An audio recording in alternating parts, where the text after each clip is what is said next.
a hand mill that can do everything from espresso all the way up to French press. They said it was impossible. But we found it. Yeah.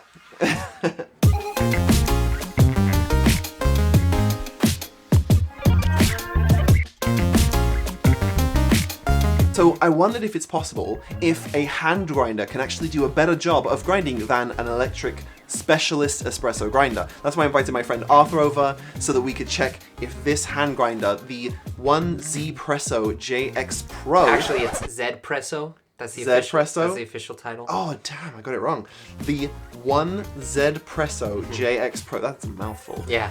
We thought, would this be able to beat my $300 espresso grinder? I mean, I was actually really impressed with how well it could do an espresso, because, I mean, it took a little while to dial in.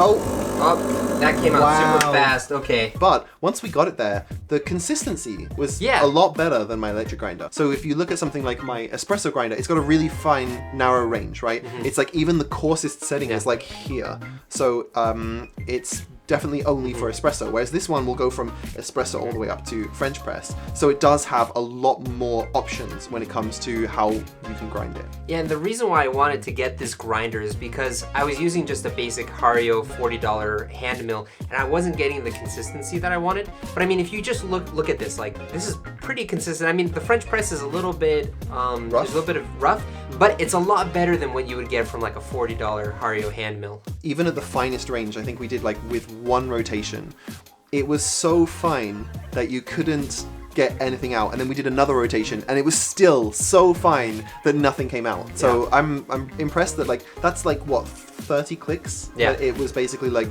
even too fine for espresso.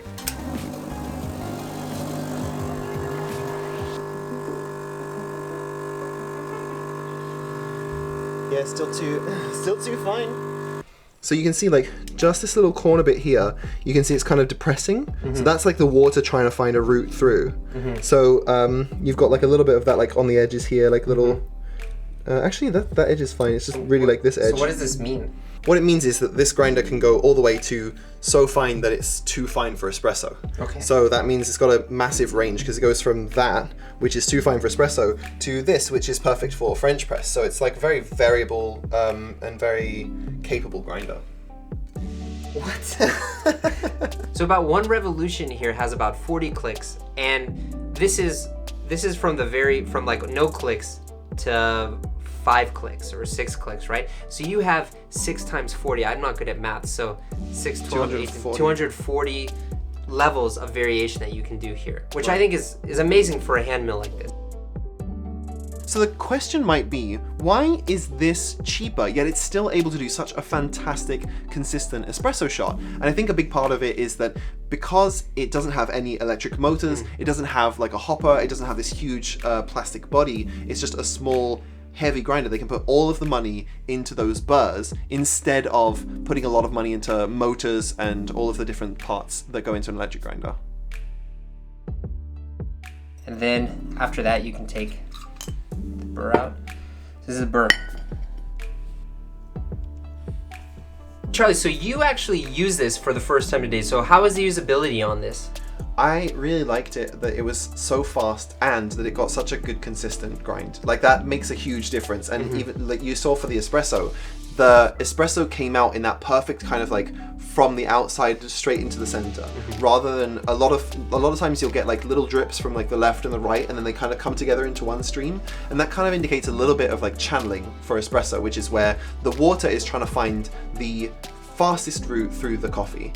And so because it was so consistent, there were no weak points, so it was all coming out extracting so evenly. So it was really like, because of that, the coffee tasted really, really good. No bitterness, no sourness, which is the perfect center ground.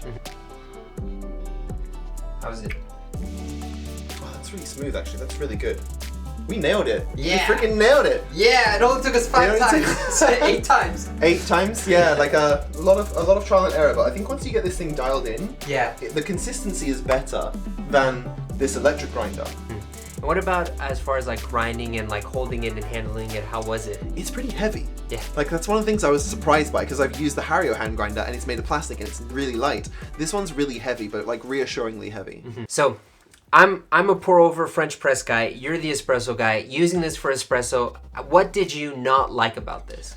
So one was that adjusting it for espresso takes a long time. Once you figure out where it is, I'm sure it's much easier. This is my first time using it today, but we use a good 200 grams of coffee dialing this thing in.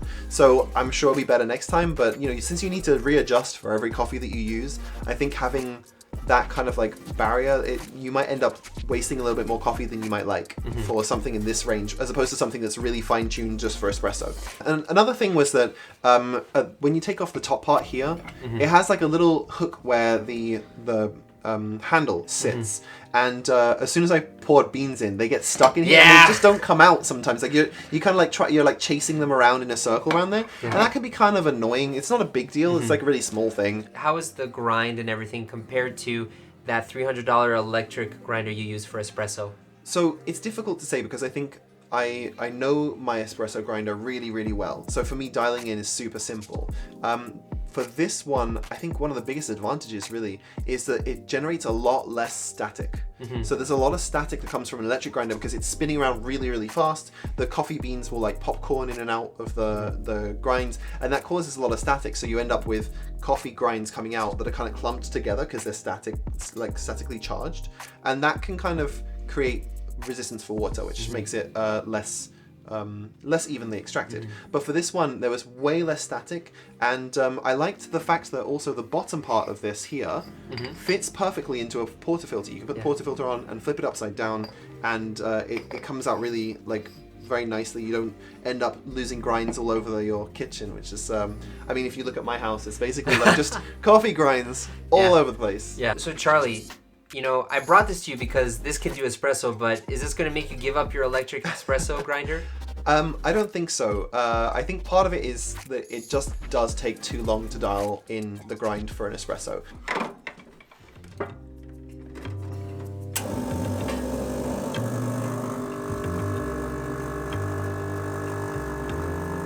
Nothing. Come on. Oh no! Come on.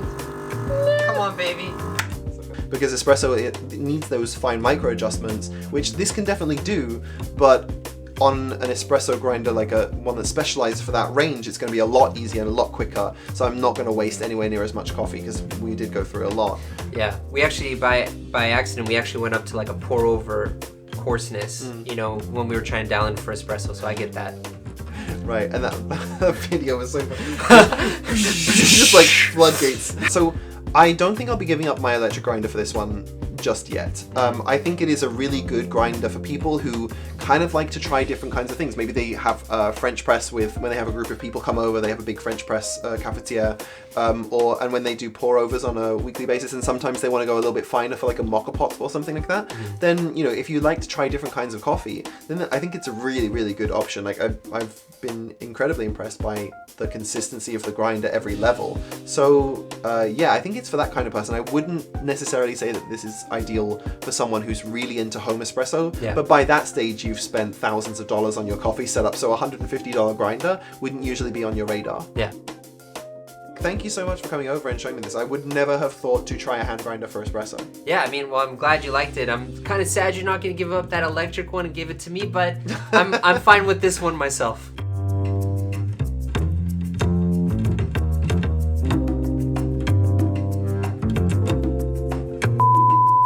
This is Arthur's coffee grinder, and he really liked it, so he wanted to share it with you. That's true. That's actually really what happened. Yeah, that's what happened. You were just like, Charlie, you need to do a video about this coffee grinder. Yeah. So I invited Arthur because Arthur owns this, and I didn't really need you. Again, I was kind of like leaning down. I didn't really need you here. I just wanted to use you for access to this expensive hand grinder. It's a pretty nice expensive hand grinder, that's right? for sure. When you took out the middle part as well, it's really heavy. Like, it's a really solid build. So that means you can grind up in like 10... By middle part, do you mean burr? The burr, yes. The middle, exactly. When you took out the middle part. You took out the bit in the thing. Yeah. Hold on one second. Yeah, my feet literally my feet are like dying too. This feels so much better, man. My legs were killing me. So, Arthur, why did you... Wait, let me try that again. So, Arthur, of the round table. With the coconuts. Oh my god.